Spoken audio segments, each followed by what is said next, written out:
dabar bus ir premjera, lietuviškoji premjera, tai lietuvių kompozitorės gyvenančios ir dirbančios Škotijoje Rūtos Vitkauskaitės kompozicija Kreks, Trakšt nuskambės dabar.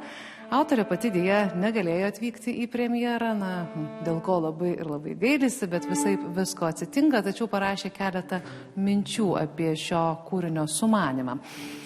Kreks, Trakšt kūrinyje eksploatuojama nerafinuota garsinė medžiaga tarp garso, triukšmo ir šnabždėjimo. Muzikiniai motyvai remiasi garsažodžių teorija, kad tokie žodžiai yra lik fosilijos mūsų modernioje kalboje, išlikusios iš tų priešistorinių laikų, kuomet kalba ir muzika buvo viena. Ir tas būtent žodis Kreks, Trakšt yra būtent vienas iš tų žodžių. Ir repetityvinės ritmų paremtos triukšmo ir garso melodijos imituoja čia gentinę, peiginę muzikos prigimtį, supindamos tuos garsus su modernios, rafinuotos muzikos garsais, pastebi kompozitorė, ir čia ji naudoja ir lūpų pedalą, kūrinio metu grojama muzika įrašoma čia ir dabar, ir taip solistas pats begrodamas susikuria savo ir akomponimentą. Taigi taip kalba kompozitorė Rūta Vitkauskaitė, o štai Arnas Kmieliauskas prisipažino, kad šį kūrinį įtraukęs į savo programą kaip kažką gaivaus ir šviežio iš lietuviško daržo šalia dviejų dinozaurų. Taigi dar vienas dinozauras laukia, kaip suprantu, pirmasis jau nuskambėjo, tai galima dabar ir išgirsti tą lietuviškai gaivalą. Čia Rūtos Vitkauskaitės Kreks, Trakšt kompozicija, jos premjera skamba Sapiegų rūmuose, violončele solo groja Arnas Kmieliauskas.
Sapiegų rūmuose Vilniuje ir LRT klasikoje, taip pat portale LRT LT nuskambėjo premjera, tai Rūtos Vitkauskaitės kompozicija violončeliai solo trekšt.